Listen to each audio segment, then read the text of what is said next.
Okay, so let's remind you where this began. A group of parents from an organization called Oregon Moms Union first brought the issue before the school board back in November. They also brought it to our attention. Now, those parents were concerned about those 8 books in the school library, saying they had too much sexual content. We should note that, yes, some of it was so explicit we couldn't put it on the air. I touched Doug Goebel's and he touched mine. Baby me.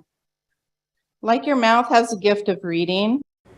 All right, you get the idea. For context, it's important to note that most of the books here are about LGBTQ people or people of color, and many people in the district, including some students who spoke publicly, thought they should stay.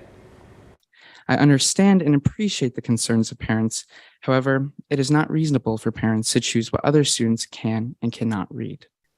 Well, under school district policy, the books went under review. A committee was formed to read the books, to talk about them, to read comments, and so on and so forth. It was made up of parents, teachers, librarians, and other community members. Now, ultimately, after the review, they voted. We should note that vote, it appears, was anonymous.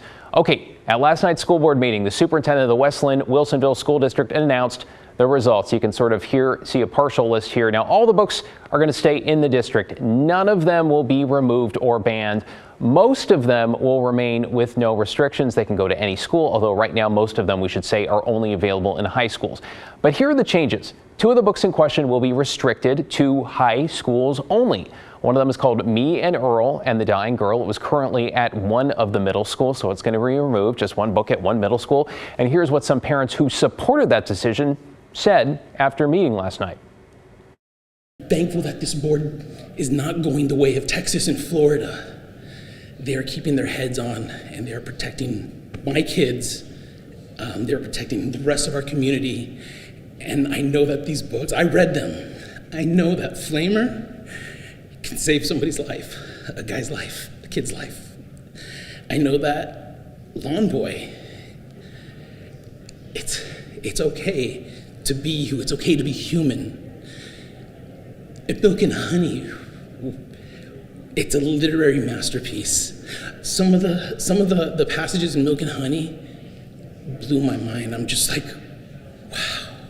The attempt to infringe on these rights is rooted in political ideology and moral prescriptivism.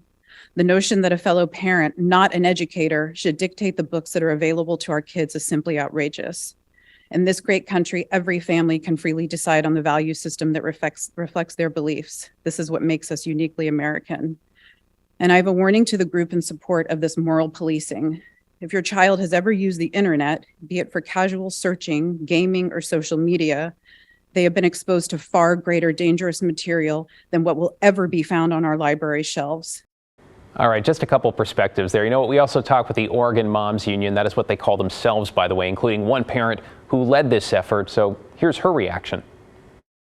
So I think this is going to be a disappointing outcome for parents, but I think we're going to continue the dialogue and just continue to express our concerns with regards to the lack of policy and just with how the committee process was completed.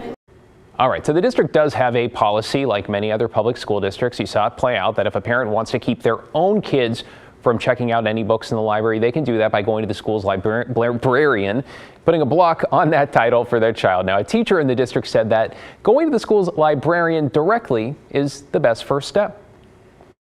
Our teacher librarians are dedicated, certified professionals following local, state, and federal guidelines and maintaining our library's resources with the goal of supporting our students as lifelong readers.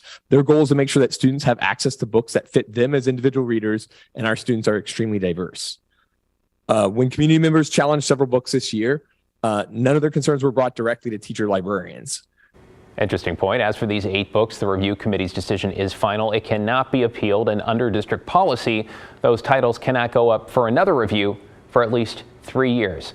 All right, let us know what you think about the board's decision. You can email thestory@kgw.com or leave a voicemail at that magic number. It's 503-226-5090.